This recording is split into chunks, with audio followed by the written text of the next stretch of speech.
నమస్తే welcome to four sides TV నేను సౌజన్య ముందుగా హెడ్లైన్స్ ఏపీలో ముగిసిన పెట్టుబడుల భాగస్వామ్య సదస్సు 5 ఏళ్లలో 50 లక్షల ఉద్యోగాలు కల్పిస్తామన్న సీఎం చంద్రబాబు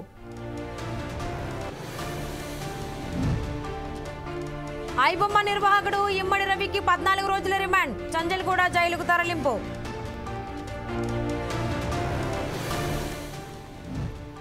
జనగామ జిల్లాలో ఘోర రోడ్డు బస్సు ప్రమాదం 2 ప్రయాణికులు మృతి 6గురికి తీవ్ర గాయాలు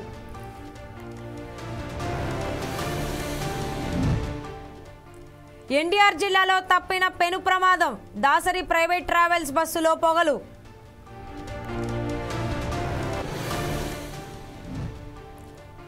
టీటీడీ మాజీ ఏవీఎస్ఓ పోస్ట్మార్టం నివేదికపై సస్పెన్స్ సతీష్ కుమార్ మృతిపై అన్ని కోణాల్లో దర్యాప్తు చేస్తున్న పోలీసులు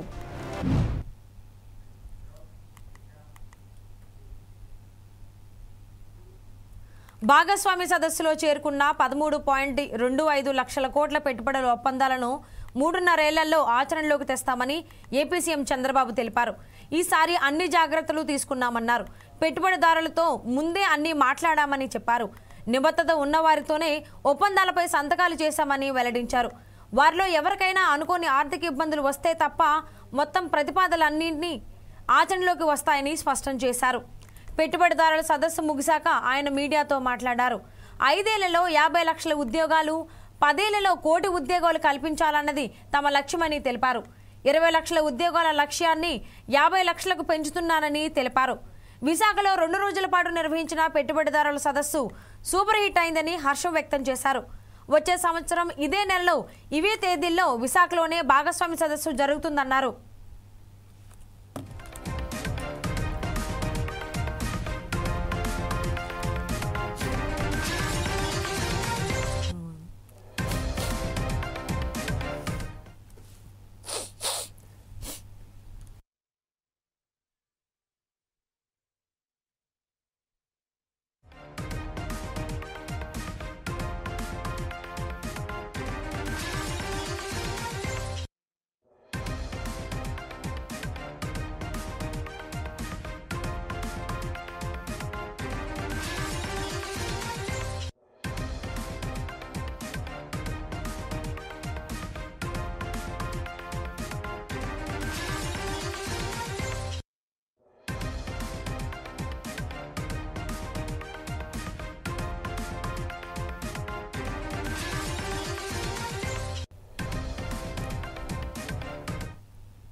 జనగామ జిల్లాలో ఘోర రోడ్డు ప్రమాదం జరిగింది. ఇవాళ తెల్లవారుజామున రఘునాథపల్లి మండలం నిడికొండ వద్ద వరంగల్ హైదరాబాద్ నేషనల్ హైవేపై ఆగి ఉన్న ఇసుక లారీని వెనుక నుంచి వచ్చిన ఆర్టీసీ బస్సు ఢీకొట్టింది. ఈ ప్రమాదంలో అక్కడికక్కడే 2 మృతి చెందగా మరో 5గురికి తీవ్ర గాయాలయ్యాయి. గాయపడిన వారిని వెంటనే ప్రభుత్వ ఆసుపత్రికి తరలించారు. బస్సు హనుమకొండ నుంచి హైదరాబాద్ వెళ్తుండగా ఈ ప్రమాదం జరిగింది. ప్రమాదానికి కారణమైన బస్సు డ్రైవర్ను పోలీసులు అదుపులోకి తీసుకుని విచారిస్తున్నారు. దీనిపై కేసు నమోదు చేసి పోలీసులు దర్యాప్తు చేపట్టారు.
జనగామ జిల్లాలో ఘోర రోడ్డు ప్రమాదం జరిగింది.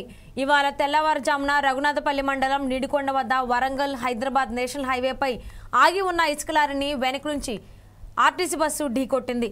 ఈ ప్రమాదంలో అక్కడికక్కడే 2 మృతి చెందగా మరో 5గురికి తీవ్ర గాయాలయ్యాయి. గాయపడిన వారిని వెంటనే ప్రభుత్వ ఆసుపత్రికి తరలించారు. బస్సు హన్మకొండ నుంచి హైదరాబాద్ వెళ్తుండగా ఈ ప్రమాదం జరిగింది. ప్రమాదానికి కారణమైన బస్సు డ్రైవర్ను పోలీసులు అదుపులోకి తీసుకుని విచారిస్తున్నారు. దీనిపై కేసు నమోదు చేసి పోలీసులు దర్యాప్తు చేపట్టారు. దీనిపై మరింత సమాచారం మా వరంగల్ ప్రతినిధి సుధాకర్ అందిస్తారు. సుధాకర్, చెప్పండి, ఇప్పుడు క్షతగాత్రుల పరిస్థితి ఏ విధంగా ఉంది, ఏంటి? సౌజన్య, ఉమ్మడి వరంగల్ జిల్లా అంటే నూతన జనగామ జిల్లా రఘునాథపల్లి మండలం నిడిగొండ గ్రామం వద్ద మాత్రం ఉదయం తెల్లవారుజామున ఆగి ఉన్న ఇసుక లారీని ఆర్టీసీ బస్సు రాజధాని బస్సు ఢీకొట్టడం జరిగింది. ఈ రోడ్డు ప్రమాదంలో మాత్రం 2 వ్యక్తులు అప్పుడే వెంటనే మృతి చెందడం జరిగింది. మిగిలిన 6గురికి తీవ్ర గాయాలయ్యాయి. గాయాలైన వాళ్ళని మాత్రం జనగామ ప్రభుత్వ ఆసుపత్రికి తరలించారు. ఒకటే చూసుకోవచ్చు, ఈ మధ్య కాలంలో రాష్ట్ర వ్యాప్తంగా ఆర్టీసీ బస్సుల రోడ్డు ప్రమాదాలు చాలా కొనసాగుతూనే ఉన్నాయి.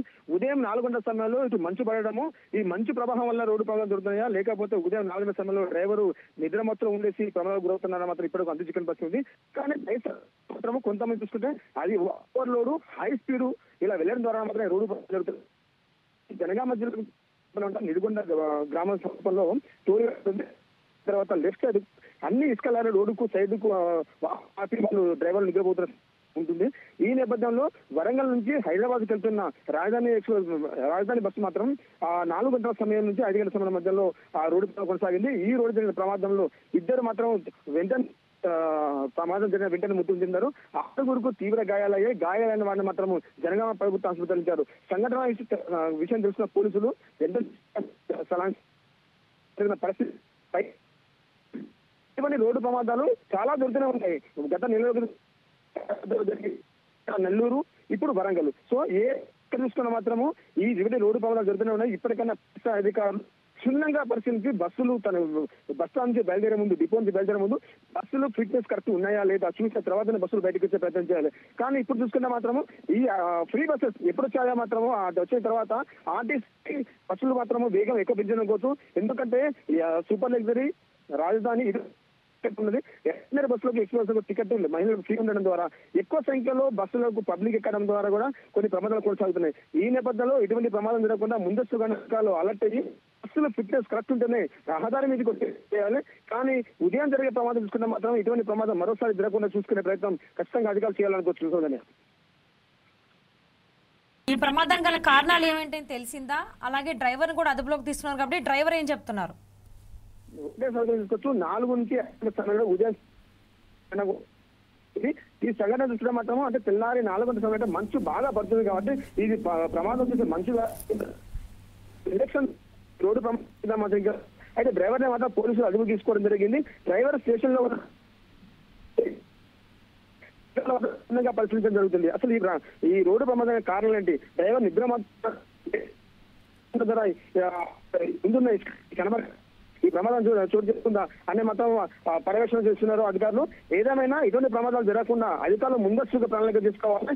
బస్సులు కొన్ని స్పీడ్ లిమిట్ పెట్టుకుంటే బాగుంటుంది. ఇప్పుడు సూపర్ లగ్జరీ కానీ ఇవి కొత్తగా వచ్చిన బ్యాటరీ బస్సులు కానీ రాజధాని కానీ అతి వేగంగా పోవడం ద్వారా కొనసాగుతున్నాయి. ఎందుకంటే ఈ మధ్య కాలం జరిగిన ప్రమాదాలన్నీ వచ్చేసి రాజధాని బస్సులు కానీ సూపర్ బస్సులు కానీ ఇటువంటి బస్సులే మాత్రం ఎక్కువ ప్రమాదాలు కొనసాగుతున్నాయి. ఎందుకంటే ఈ బస్సుల స్పీడ్ వచ్చేసి 80 కిలోమీటర్స్ ఎబో పోవడం ద్వారా ఆ బస్సు కంట్రోల్ తప్పి ఈ ప్రమాదాలు గురవుతున్నాయి అనుకుంటున్నారు. ఎందుకంటే జరిగే ప్రమాదాలన్నీ ఆర్టీసీ బస్సులు వీటికి ఎక్కువ కొనసాగుతుంది. ఆర్టీసీ బస్సు నడిపే డ్రైవర్లు మాత్రము జాగ్రత్త వహించాలి. కొత్తగా ఒక జీవో తీసుకురావాలి. ఆర్టీసీ బస్సు నడిపే డ్రైవర్ ఫోన్ పక్కన పెట్టాలి, ఫోన్ పక్కన పెట్టి నా వాహనం నడపాలని చెప్పి ఆదేశాలు జారీ చేసిన కొంతమంది డ్రైవర్లు మాత్రం నిర్లక్ష్యంగా ఫోన్ మాట్లాడుకుంటూ నడపడం చూస్తున్నాము. ఇటువంటి నిర్లక్ష్యంగా నడపడం కొనసాగుతుంది.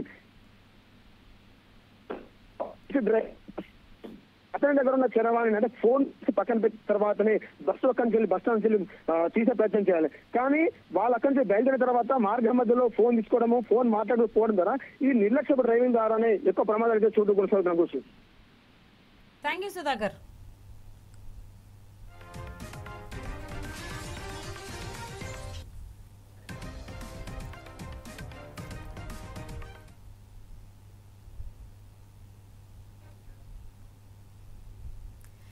ఏపీలోని ఎన్టీఆర్ జిల్లాలో ఇవాళ ఉదయం ఒక పెను ప్రమాదం త్రుటిలో తప్పింది. కీసరా టోల్ గేట్ వద్ద జరిగిన ఈ సంఘటన ప్రయాణికులను ఒక్కసారిగా ఉలిక్కిపడేలా చేసింది. దాసరి ప్రైవేట్ ట్రావెల్స్ కు చెందిన ఒక బస్సులో నుంచి భారీగా పొగలు రావడంతో ఆ ప్రాంతంలో కలకలం రేగింది. వివరాల్లోకి వెళ్తే కీసరా టోల్ గేట్ సమీపంలో బస్సు వెళ్తుండగా ఒక్కసారిగా దాని టైర్ల నుంచి పొగలు రావడం మొదలైంది. దీనికి కారణం ఎయిర్ పైప్ లీక్ అవ్వడమే అని తెలిసింది. పైప్ లీక్ అవ్వడం వల్ల టైర్లు బాగా హీట్ ఎక్కిపోయి ఆ పొగలు వచ్చాయి. ఈ పరిస్థితిని గమనించిన టోల్ గేట్ సిబ్బంది వెంటనే అప్రమత్తమయ్యారు.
ఇంధన భద్రత కోసం మెరుగైన రక్షణ విధానాన్ని ఏర్పాటు చేసుకోవాల్సిన అవసరం ఉందని ముఖ్యమంత్రి నారా చంద్రబాబు నాయుడు అన్నారు.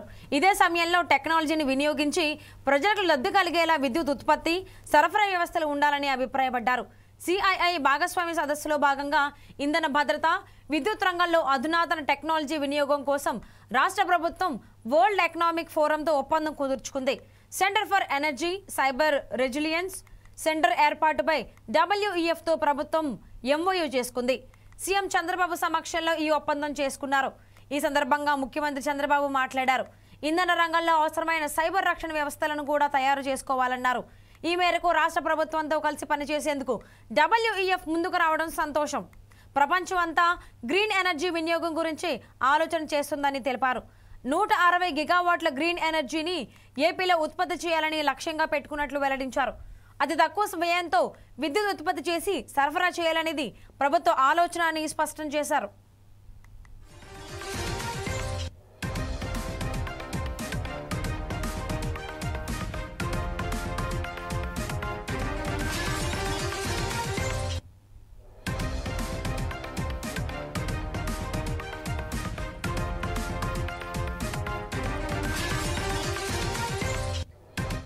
ఉమ్మడి ఆంధ్రప్రదేశ్లో విద్యుత్ సంస్కరణలు చేసి వినియోగాన్ని పెంచగలిగామని సీఎం చంద్రబాబు అన్నారు.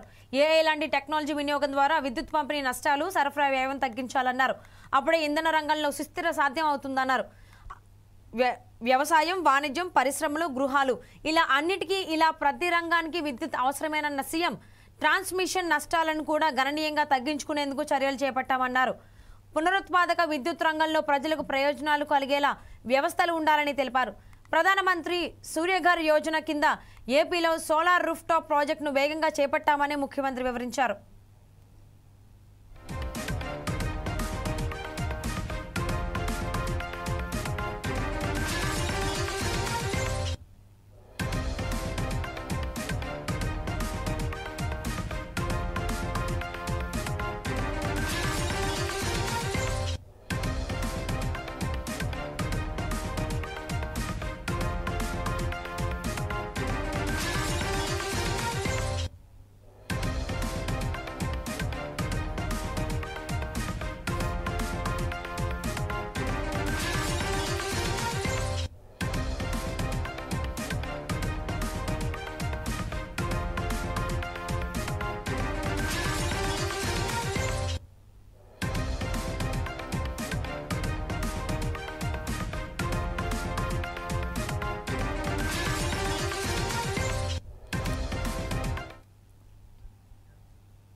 ఏపీలో రాజకీయాలు ఒక్కసారిగా హీటెక్కాయి.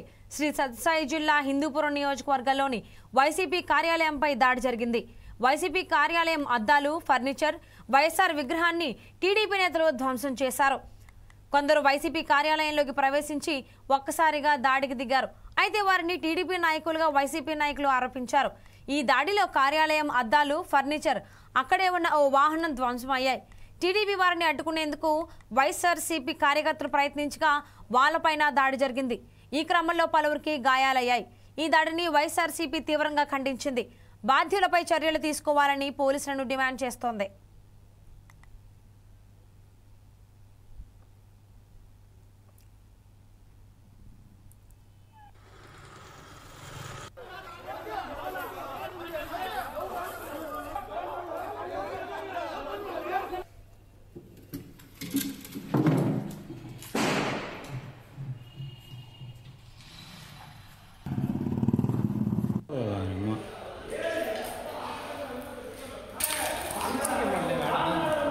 ఫ్రంట్లో ఉంది.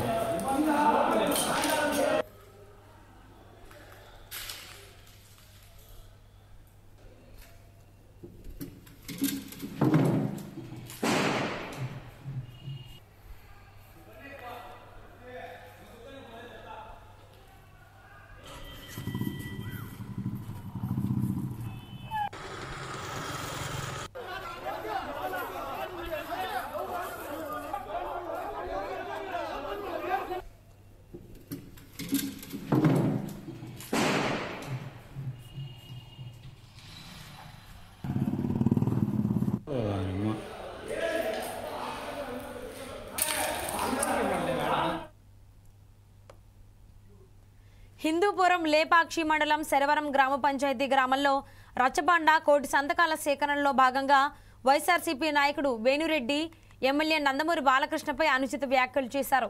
ఈ క్రమంలో ఆగ్రహంతో కార్యకర్తలు తెలుగు తమ్ముళ్లు రెచ్చిపోయారు. హిందూపురం పట్టణంలో ఉన్న వైసీపీ కార్యాలయంపై టీడీపీ కార్యకర్తలు దాడి చేశారు. ఈ దాడిలో ఫర్నిచర్ ధ్వంసం చేశారు.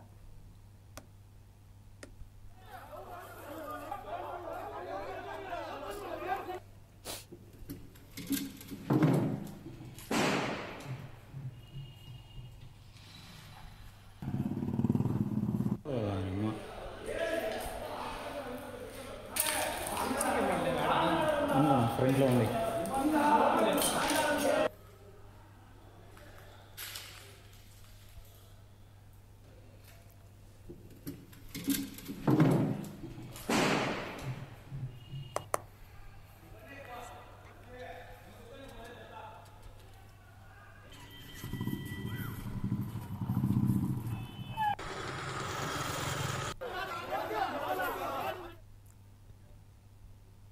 ప్రజాభవన్లో డిఆర్డీఓలు, అడిషనల్ డిఆర్డీవైలతో మంత్రి సీతక్క సమీక్ష సమావేశం నిర్వహించారు.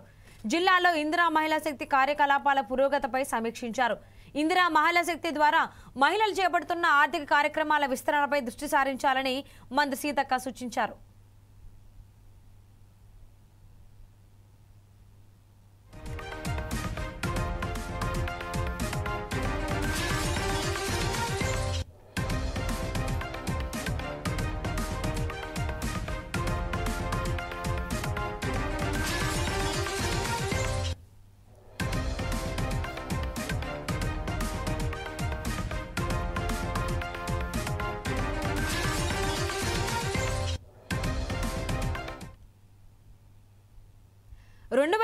నాటికి తెలంగాణను దేశ ఏరో ఇంజిన్ రాజధానిగా తీర్చిదిద్దాలన్నదే తమ ప్రభుత్వ సంకల్పమని రాష్ట్ర ఐటీ పరిశ్రమల శాఖ మంత్రి దుద్దిల శ్రీధర్ బాబు అన్నారు.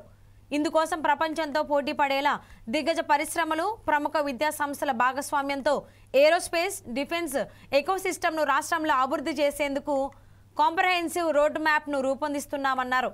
ఎండ్ టు ఎండ్ ఎకోసిస్టమ్ కోసం గత కాంగ్రెస్ ప్రభుత్వాలు వేసిన పునాదులే ప్రస్తుతం తెలంగాణను దేశ స్ట్రాటజిక్ డిఫెన్స్ హబ్గా మార్చాయని చెప్పారు.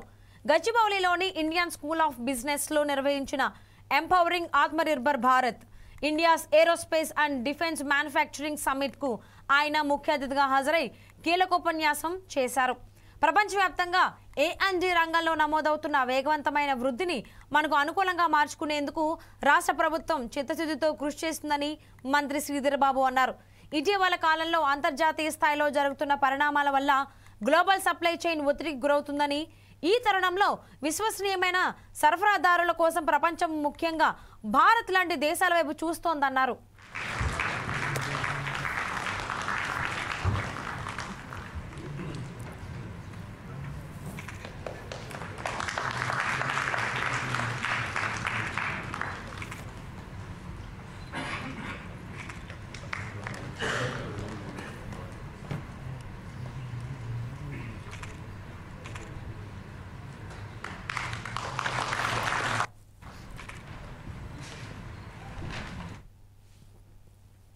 గతేడాది దేశ రక్షణ రంగ ఉత్పత్తుల విలువ రికార్డు స్థాయిలో 1.5 లక్షల కోట్ల మార్కును దాటిందని మంత్రి శ్రీధర్ బాబు అన్నారు. రక్షణ రంగ ఎగుమతుల్లో 12% వృద్ధి రేటు నమోదు కావడం ఈ రంగ పురోగతికి నిదర్శనమన్నారు. 2047 నాటికి తెలంగాణను $3 ట్రిలియన్ ఆర్థిక వ్యవస్థగా మార్చాలనే లక్ష్య సాధనలో ఏరోస్పేస్ అండ్ డిఫెన్స్ రంగం కీలక పాత్ర పోషించేలా సమగ్ర ప్రణాళికలు రూపొందించి అమలు చేస్తున్నామన్నారు. ఇప్పటికే రాష్ట్రంలో 25కు పైగా A&D అంతర్జాతీయ జాతీయ దిగ్గజ సంస్థలు, సుమారు 1500కు పైగా MSMEలు తెలంగాణ బ్రాండ్ను విశ్వవ్యాప్తం చేస్తున్నాయన్నారు. రాష్ట్ర ఏరోస్పేస్ ఎగుమతుల విలువ మొదటి 9 నెలల్లోనే 30,742 కోట్లకు పెరగడం రాష్ట్ర ప్రభుత్వ పనితీరుకు నిలబెత్తున్న సాక్ష్యమన్నారు. ఆదిబట్లలో 425 కోట్ల పెట్టుబడితో ఏర్పాటు చేస్తున్నామన్నారు.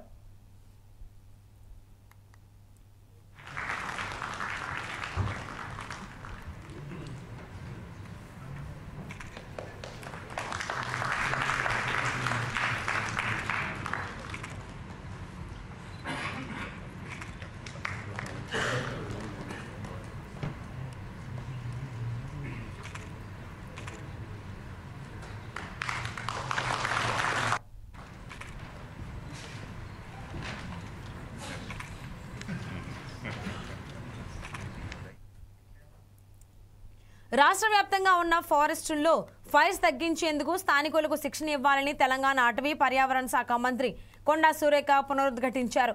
అటవీ పరిరక్షణకు ఏ చర్యకైనా వెనుకడుగు వేయొద్దని ఫారెస్ట్ ఉన్నతాధికారులకు మంత్రి సురేఖ దిశానిర్దేశం చేశారు.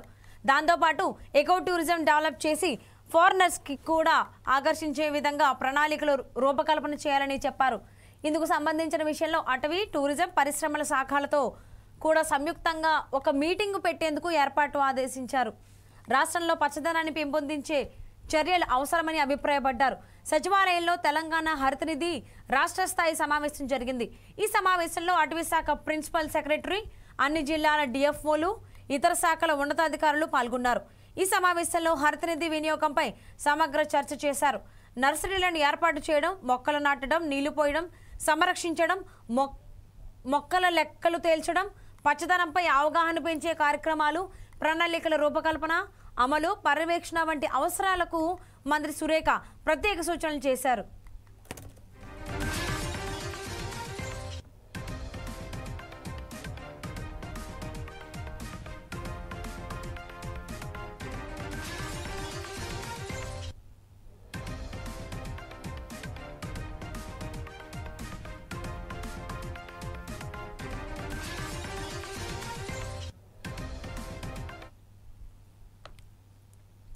గత సమావేశంలో తీసుకున్న నిర్ణయాల అమలుపై కూడా మంత్రి సురేఖ చర్చ చేశారు. అడవుల్లో ఫైర్స్ కంట్రోల్ చేయడం అనివార్యమని మంత్రి అభిప్రాయపడ్డారు. దాని ద్వారా అటవీ సంపద, జంతువుల పరిరక్షణ చేపట్టినట్టు అవుతుందన్నారు. 2025-26 బడ్జెట్ మీద మంత్రి సుదీర్ఘంగా చర్చ జరిపారు. ఫైర్స్ మీద కూడా సమావేశంలో చర్చ జరగగా వాటిని తగ్గించేందుకు ప్రస్తుతం అవలంబిస్తున్న విధానాలపై మంత్రి ఆరా తీశారు. వీటిపై రానున్న రోజుల్లో మరింత శాస్త్రీయంగా ముందుకు వెళ్లేందుకు తగు చర్యలు తీసుకోవాలన్నారు. దీనిపై ఏమైనా ఇబ్బందులు తలెత్తితే ఎప్పటికప్పుడు తమకు తెలియజేయాలని మంత్రి సంబంధిత అధికారులను ఆదేశించారు. నాగార్జున సాగర్లో వన్యప్రాణుల నిర్వహణ చేపడుతున్నామన్నారు. వరంగల్ నుండి మేడారం రహదారి వరకు అవెన్యూ, ఇతర తోటల పెంపకం చేపట్టడం జరుగుతుందన్నారు.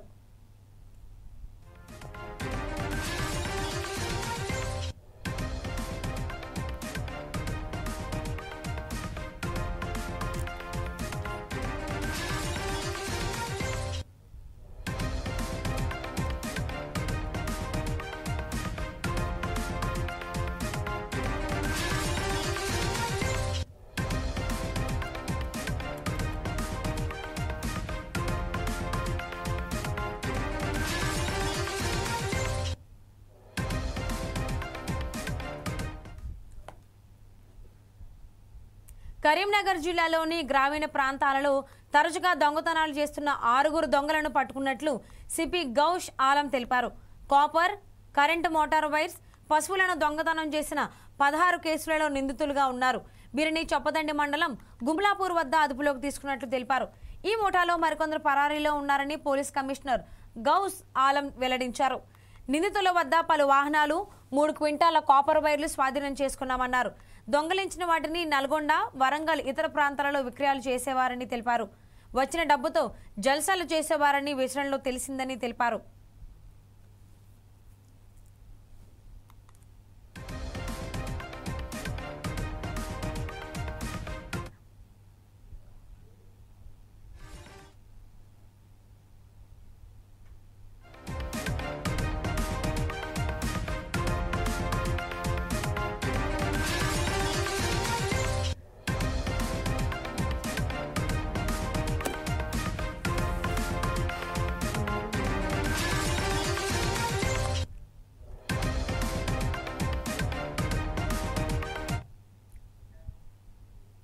ఏనుగుల గుంపు ఆంధ్ర, తమిళనాడు రాష్ట్రాల సరిహద్దు ప్రజలకు కంటి మీద కునుకు లేకుండా చేస్తున్నాయి.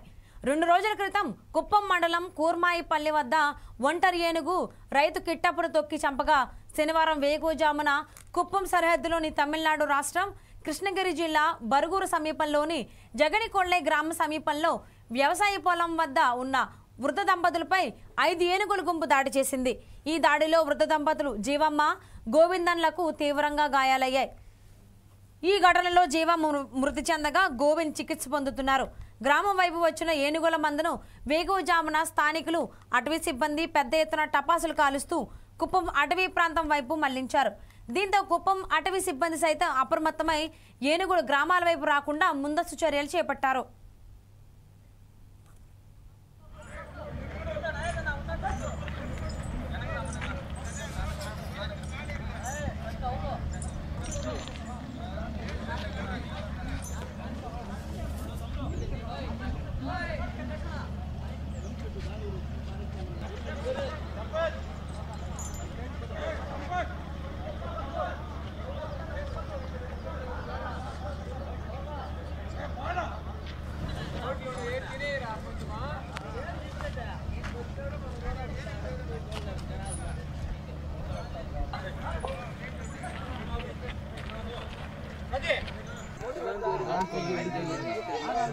டே பாரா ஜெயினுக்குள்ள யானை வந்து ஒரு ஆளை மெரிச்சிட்டு ஃபுல்லாக அங்கே பாரு மூச்சு பேச்செல்லாம் எல்லாம் இருக்கிறாங்க பாரா பார்த்து நம்பேற சரி ஒரு உஷாராக இருந்துக்கோங்க. மேல்கொட்டாயில் ஃபுல் யானை 4-5 யானை செம்ம அலப்பாறு பண்ணிட்டுக்குது.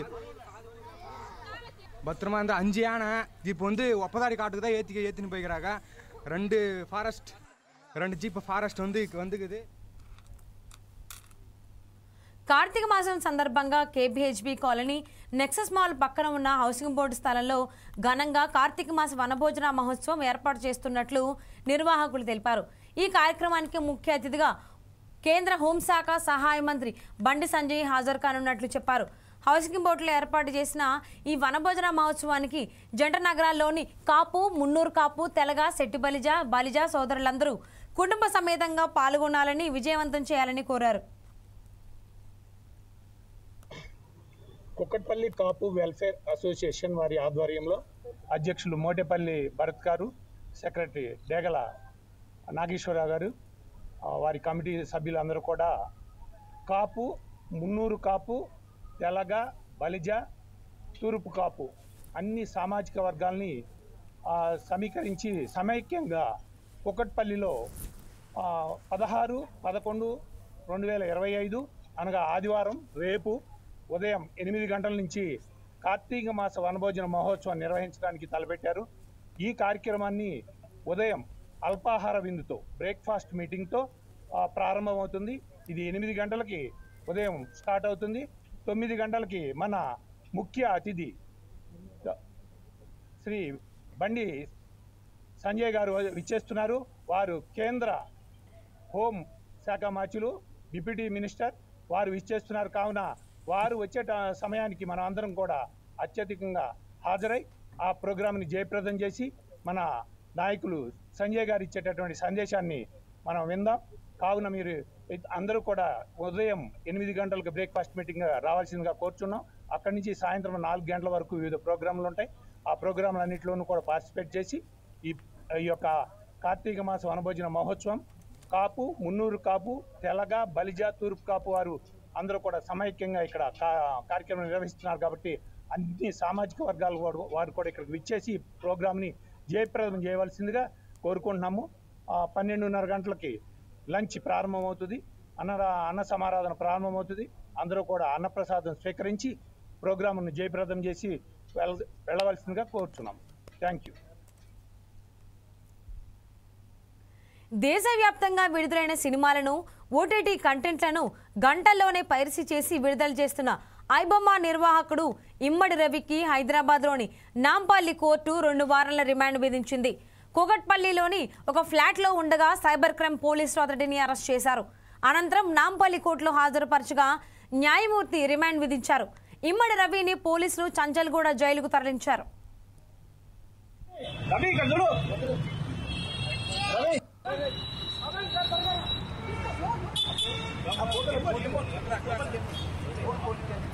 देखो बेटा रवि भाई रवि भाई रवि कर दो Ravi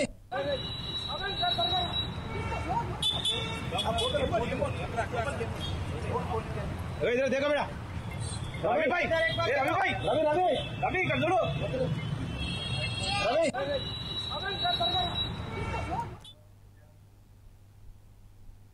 EV Bulletin updates. Keep watching 4 Sides TV.